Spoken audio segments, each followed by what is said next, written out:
So girls, homogeneous system of linear equations क्या होता है? When your right hand side of the equation is zero. So हमने पहले A X is equal to B discuss किया था in the previous videos.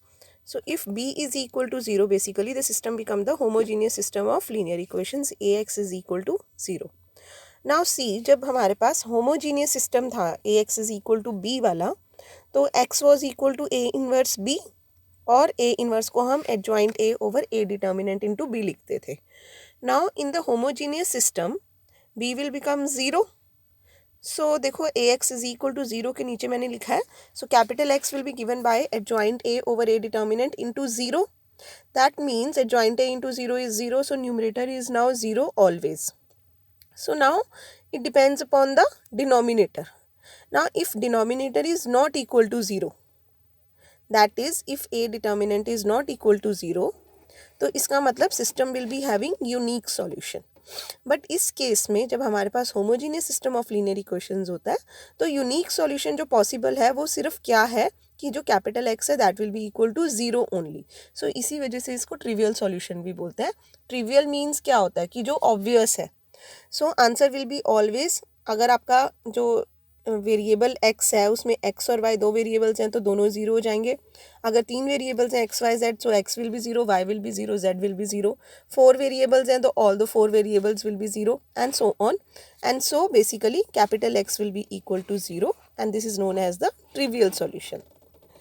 And now we know that if a determinant is not equal to 0, then it is said to be non-singular matrix. And non-singular matrix के case में rank of the matrix is always equal to order of the matrix. तो जब आपको rank के को use करके find करने हैं solution A X is equal to zero, क्योंकि हमारे आइगन वैल्यूज़ के बाद जब हम आइगन वेक्टर्स फाइंड करेंगे तो उसमें बार बार ये चीज़ यूज़ होगी. You will get equations of the type A X is equal to zero. तो अगर आपका rank order of the matrix के इक्वल आ जाएगा, so you will be getting trivial solution. I hope this is clear to you. Now if A determinant is also equal to zero, then as discussed earlier ये zero over zero form बनती है and we get infinitely many solutions. Now if A determinant is equal to 0, that means this is a singular matrix, and singular matrix है तो then that means we cannot find any minor of order n. So that means rank of the matrix is definitely less than the order of the matrix in this case. So whenever you get rank of the matrix is less than the order of the matrix, that is r is less than n, then you have infinitely many solutions, and number of linearly independent solutions is given by n minus r. ये चीज़ अभी आपको और clear हो जाएगी कि linearly independent solutions का मतलब क्या होता है. अभी मैं एक एग्जांपल डिस्कस करूंगी जिससे आपको ये और क्लियर हो जाएगा. So you have to remember, if rank is less than the order of the matrix, then you have infinitely many solutions, and the number of linearly independent solutions is given by n minus r. सो ये आपकी book का ये एक example मैं discuss कर रही हूँ आपके साथ. Find all the solutions of the following system of linear homogeneous equations. तो ये आपको एक सिस्टम ऑफ होमोजीनियस इक्वेशंस दिया हुआ है. इसमें एक्स वाई जेड और डब्ल्यू चार वेरिएबल्स हैं, एंड 1 2 3 4 4 इक्वेशंस हैं आपके पास. सो ये कोफिशिएंट मैट्रिक्स आपको लिखनी आती है, ये कोफिशिएंट मैट्रिक्स लिख दी है. So this is basically A X is equal to zero type, where capital X is X Y Z and W, जो भी हमारे पास वेरिएबल्स होते हैं. सो अब ये कोफिशिएंट मैट्रिक्स है, हमें इसको रो रिड्यूस्ड इक्विवेलेंट फॉर्म में लेके आना था. तो इन्होंने पहले इन तीनों को ज़ीरो बनाया, नेक्स्ट स्टेप में हमने इन दोनों को ज़ीरो बनाना होता है. So just for the case of convenience उन्होंने इसको पहले 1 बनाया, बट कोई ज़रूरी नहीं है, आप बिना 1 बनाए भी इन दोनों को ज़ीरो बना सकते थे. तो इन दोनों को ज़ीरो बनाने के बाद इन दोनों को ज़ीरो बनाते बनाते ये अपने आप ही ज़ीरो आ गए. यस, नहीं तो हमें नेक्स्ट स्टेप में इसको ज़ीरो बनाना होता. सो यहाँ से अब हमें पता लग गया rank of the matrix is 2. So rank of the matrix is 2, जिसको हम रो या आर से डिनोट करते हैं, and order of the matrix was 4. So 2 is less then 4. So that means this system has infinitely many solutions. Now अब solutions कैसे निकालने हैं, वही ये आपके पास ए एक्स इक्वल टू ज़ीरो बन रहा था, तो यहाँ ए जो हमारा आया और एक्स इक्वल टू ज़ीरो किया. सो फर्स्ट रो से मल्टीप्लाई किया एक्स वाई जेड डब्ल्यू को, एक इक्वेशन बन गई। सिमिलरली इसको जब करोगे तो आपके पास सेकेंड इक्वेशन बन जाएगी, ये देखो। सो अब आप देखो आपके पास दो इक्वेशंस हैं एंड 4 वेरिएबल्स है। सो एक और चीज़ उससे पहले हम करते हैं कि यहाँ पे हमारे पास n आया 4 और r आया 2। So we have n minus R that is 4 minus 2, 2 linearly independent solutions आने चाहिए। इसका मतलब हमारे पास इसके, अब क्योंकि हमारे पास 4 वेरिएबल्स हैं और इक्वेशंस आई हैं सिर्फ 2, तो इसका मतलब इस केस में हमें 2 वेरिएबल्स को अपने आप सपोज करना पड़ेगा। तो हमने z को c1 और w को c2 सपोज किया एंड उसकी हेल्प से फिर हमें x और y की वैल्यूज़ c1 और c2 की टर्म्स में मिल गई। तो देखो x आया c1 माइनस 5/3 c2, y आया c1 minus 4/3 c2, z is equal to c1 and w is equal to c2। So where c1 एंड c2 are arbitrary numbers. So अब देखो अगर मैंने इसके सॉल्यूशंस लिखने होंगे तो मैं क्या लिखूंगी, एक बार आप सिर्फ c1 वाले टर्म्स लो। तो c1 का कोफिशिएंट यहाँ पे क्या है 1, y1 में भी है 1, z में भी है 1 और w में है 0। तो एक लीनियरली इंडिपेंडेंट सॉल्यूशन आ गया ये, ब्लर पता नहीं क्यों होता है, एंड इसको हम x1 बोल देते हैं।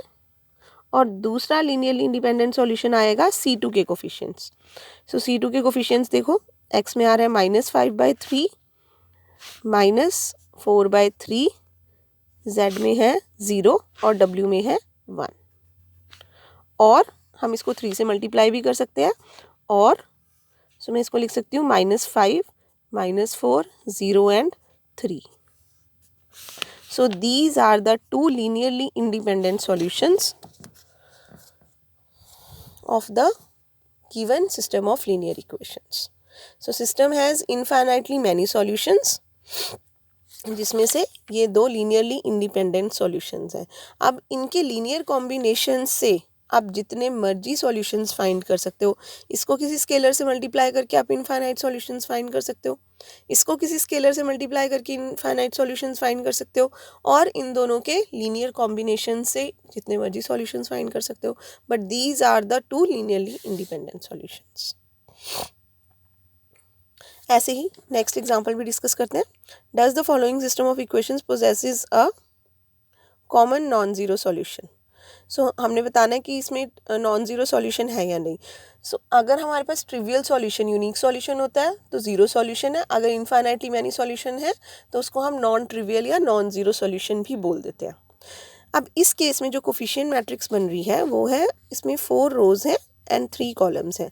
सो बेसिकली वेरिएबल्स तो 3 हैं x y z। तो इस मैट्रिक्स का जो रैंक है वो 3 से ज़्यादा तो वैसे ही नहीं हो सकता।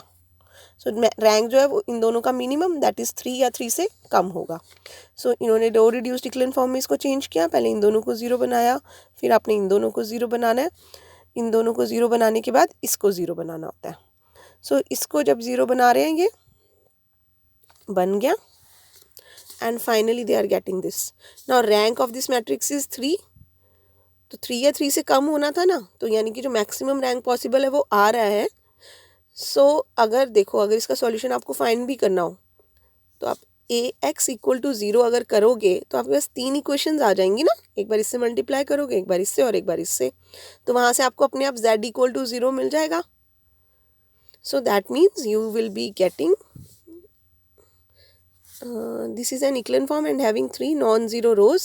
So A has the rank 3 and there are 3 number of unknowns, hence it has only trivial solution or zero solution, that is x is equal to 0, y 0 and z 0. So does this system possesses a common non-zero solution? No.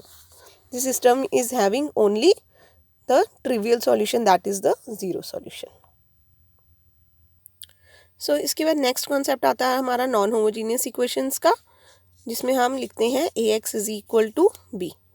So ax is equal to B is okay. आपको a पता है coefficient matrix होती है, b होती है ये वाली column matrix. So what is augmented matrix? a और b को हम ऐसे लिखते हैं, जो हमारे पास a मैट्रिक्स थी वो यहाँ पूरी, और जो बी था वो यहाँ पे पूरा. So this is known as augmented matrix. अब लीनियर इक्वेशंस वाले चैप्टर में हमने ये बड़ा डिटेल में डिस्कस किया था कि या तो ये इक्वेशंस कंसिस्टेंट होती हैं या इनकंसिस्टेंट होती हैं. सो कंसिस्टेंट होने के लिए हमारे पास रैंक ऑफ ए का rank should be equal to rank of augmented matrix. So ये ऑगमेंटेड मैट्रिक्स है. ये क्या किया, ये पूरा ए मैट्रिक्स जो था ऑगमेंटेड, यहाँ पे बी, यहाँ पे हमें ऐसे लाइन डाल देते, इन्होंने नहीं डाली, आप डाल सकते हो यहाँ पे लाइन. सो अब आपको इसका रैंक कैसे निकालना है, वही जैसे पहले निकालते थे आप. सो ए का रैंक अलग निकलेगा, इसका रैंक अलग निकलेगा. अगर ए का रैंक और ऑगमेंटेड मैट्रिक्स का रैंक इक्वल है तो ही इक्वेशंस कंसिस्टेंट है, अदरवाइज इनकंसिस्टेंट है. सो अगर इनकंसिस्टेंट इक्वेशंस होती हैं तो we have no solution. So इसका मतलब अगर इनका रैंक इक्वल नहीं होगा तो we have no solution. Equations are inconsistent and there is no solution. But if the rank of the two matrices is equal, that means equations are consistent. अब अगर equations consistent होती हैं तो आपके पास या तो unique solution होता है या infinitely many solutions होते हैं. So अब वो चीज़ same है. अगर if this is further equal to the order of the matrix A, तो you will be having unique solution. And if this is less than n, that is order of the matrix, मतलब दोनों का rank है तो same लेकिन n से छोटा है, then you have infinitely many solutions. So यहाँ पे इन्होंने ये इसको समराइज किया. The n equations in n knowns have a unique solution if ये क्या लिख रहे हैं, ये कुछ मिस्टेक लग रही है. देखो, if rank of A is less than the rank of augmented matrix, मतलब क्या हुआ बेसिकली कि रैंक जो है वो इक्वल नहीं है, then there is no solution. If rank of these two matrices को आर से डिनोट किया है, आर क्या है, rank of A is equal to rank of augmented matrix. अगर दोनों का रैंक इक्वल है और उसको हम आर से डिनोट कर दें. Now if rank of the matrix is equal to order of the matrix, then there will be unique solution. If this rank is less than order of the matrix, then we have infinitely many solutions. There will be infinite solutions and n minus r plus 1 solutions will be linearly independent. So homogeneous के case में हमने कहा था there will be n minus r linearly independent solutions, और ax is equal to b के case में हमारे पास होता है n minus r plus 1 linearly independent solutions. So I hope this concept is clear to you now. देखो एक बार ये first example discuss कर लेते हैं. Show that the equations are consistent and solve them. So ये A X is equal to B. Augmented matrix कैसे लिखी, ये पूरी मैट्रिक्स ए और ये बी. अब आपने इसको वही सेम करना है, पहले इन तीनों को ज़ीरो बनाना है, फिर इन दोनों को और फिर इसको. सो ये अपने आप ही इधर जो भी आप ऑपरेशन लगाओगे वो पूरे पे लगेगा, तो इधर अपने आप चेंजेस होते जाएंगे. सो ऑगमेंटेड मैट्रिक्स देखो इन्होंने की, ये देखो पहले ये इन तीनों को ज़ीरो बना रहे हैं, उसके बाद यहाँ पे अपने आप चेंजेस हो गए, फिर ये क्या कर रहे हैं, जस्ट इन्होंने इसको सिंप्लीफाई कर लिया, यहाँ 1 बना लिया ताकि इन दोनों को ज़ीरो बनाना इजी हो जाए. सो उसके बाद इन्होंने इन दोनों को ज़ीरो बनाया, इन दोनों को ज़ीरो बना के अब हमारा नेक्स्ट काम है इसको ज़ीरो बनाना. सो उन्होंने पहले इसको 5 से डिवाइड करके और फिर इसको ज़ीरो बनाया. तो अब देखो अगर मुझे ए का रैंक देखना है, ए का रैंक देखने के लिए मैं सिर्फ इतना पोर्शन देखूंगी, तो रैंक ऑफ ए इज़ 3, और ऑगमेंटेड मैट्रिक्स का रैंक देखने के लिए मैं पूरे का देखूंगी. सो अगर मैं पूरा कंसीडर करती हूँ, even then number of non zero rows is 3. So that means rank of A is equal to rank of augmented matrix, therefore equations are consistent. But now this rank is less than the order of the matrix, because order of the matrix जो था वो क्या था हमारे पास, नहीं रुको, ये है ए जो बन रही है वो 3/4 ऑर्डर की 4 रोज एंड 3 कॉलम्स. सो 4/3 ऑर्डर की मैट्रिक्स बन रही है, तो इसका रैंक 3 से ज़्यादा तो हो ही नहीं सकता ना. तो जो भी मैक्सिमम रैंक था वो इक्वल आ रहा है, इसका मतलब rank is equal to order of the matrix. So that means we will be having unique solution. So solution find करने के लिए अब देखो ये ए आ गया, ये ए को एज इट इज़ लिखा और यहाँ से ये जो बी बना था वो यहाँ लिखा एक्स वाई जेड। अब आप इनको मल्टीप्लाई जब करोगे 3 इक्वेशंस आएंगी। सो ये थर्ड वाली इक्वेशन में क्योंकि यहाँ पे ऑलरेडी 0 है तो सीधा z की वैल्यू मिल जाएगी आपको। सो Z4, ठीक है, यहाँ से क्योंकि ये भी 0 बन रहा था ऑटोमेटिकली बना, हमने बनाया नहीं है, अदरवाइज y और z में इक्वेशन आ जाती तो हम z की वैल्यू पुट करके y निकाल लेते, बट यहाँ 0 था तो डायरेक्टली y की वैल्यू 4 आ गई और फिर ये y4 और z4 आप इसमें पुट कर दोगे तो x की वैल्यू आ जाएगी आपके पास। So I hope this is clear to you.